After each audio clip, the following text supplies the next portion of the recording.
Last presentation में जो हमने बात की थी वो हमने बात की थी बिल्ट एंड फिक्स मॉडल की। सो इस प्रेजेंटेशन में जो हम बात करने जा रहे हैं that is of waterfall model, that is of waterfall model. चलो जी, वाटरफॉल मॉडल। जनरली किसी ने वाटरफॉल देखा है?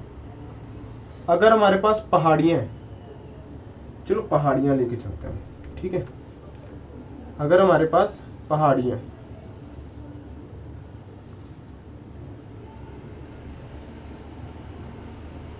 ठीक है, इस वे में होगी तो हमारी वाटर क्या करेगी, ड्रॉप करना शुरू करेगी।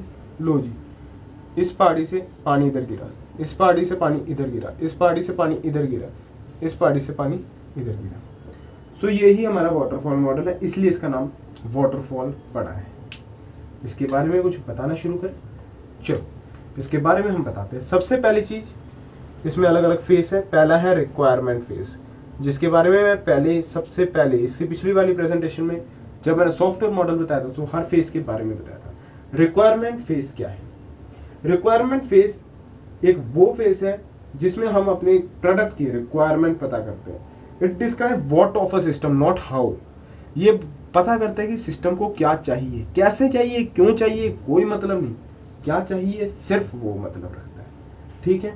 इसके बाद वाला जो आता है दैट इज डिजाइन, कैसे हम उसको डिजाइन करते हैं, डिजाइन फेस, ठीक है।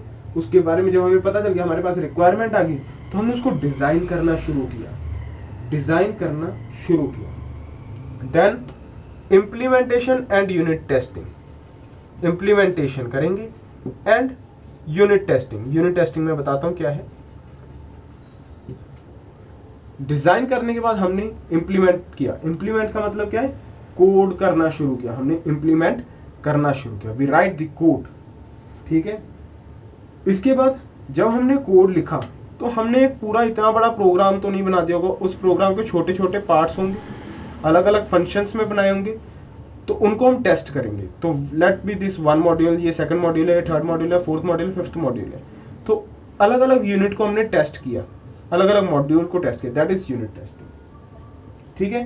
Testing all the small module is known as unit testing. Then integration and system testing, integration and system testing. इसका मतलब है कि हमने इन सबको इंटीग्रेट करके अब हमारा एक प्रोग्राम बन गया जिसमें 1 2 3 4 5 कुछ नहीं है, एक हमारा प्रोग्राम है, हमने इंटीग्रेट कर दिया। अब हम इसको टेस्ट करेंगे। टेस्ट किया, कुछ नहीं आया तो हमने इसको मेंटेनेंस फेज के लिए डाल दिया कि अब प्रोडक्ट हमने बेच दिया, अब कस्टमर का काम है वो मेंटेन कितना करके रखता है, उसके हिसाब से वो हमारा प्रोडक्ट चलेगा, उसके हिसाब से हमारा प्रोडक्ट चलेगा, ठीक है। आई होप ये बात सबको क्लियर होगी। इस वाटरफॉल मॉडल में कुछ प्रॉब्लम्स थी जिसकी वजह से हमने इसको भी छोड़ दिया।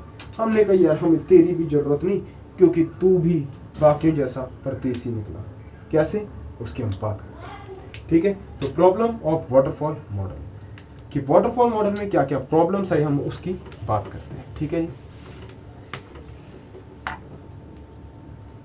प्रॉब्लम देखो, कोई भी चीज हमें बनानी है, क्या हमें सारी रिक्वायरमेंट पहले से पता होगी? क्या हमें सारी रिक्वायरमेंट पहले से पता है कि यार हमें ये प्रॉब्लम आएगी और हमें इसके लिए ये चाहिए होगा? नहीं, हमें नहीं पता होगी, ठीक है। तो सबसे पहले जो इसकी सबसे बड़ी प्रॉब्लम थी वो यही थी कि it is difficult to define all requirement at the beginning of project. It is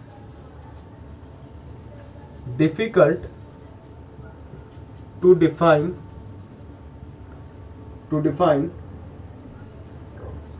all requirement at the beginning of the project। अपने प्रोजेक्ट के बिगिनिंग में हम इसके बारे में पता कर लें, that is very difficult and बहुत कम होगा ऐसे प्रोजेक्ट जो सिक्वेंशियल वे में चलेंगे, जो सिक्वेंशियली चलेंगे। Then second point is real project are very rarely sequential. Real project are very rarely sequential. बहुत कम चांस होंगे कि रियल प्रोजेक्ट जो है हमारे सिक्वेंशियल होंगे। ठीक है,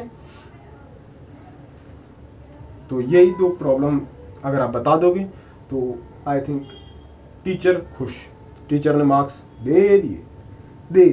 ठीक है, तो इसके अगले प्रेजेंटेशन में जो हम बात करेंगे that is of evolutionary process model. Evolutionary process model की हम इसकी अगली प्रेजेंटेशन में बात करेंगे। ठीक है, so thank you for this presentation. अगर किसी को कोई भी डाउट है, कोई समस्या है, कोई दिक्कत है, कोई प्रॉब्लम है तो कमेंट सेक्शन पे मैसेज कर सकते हैं।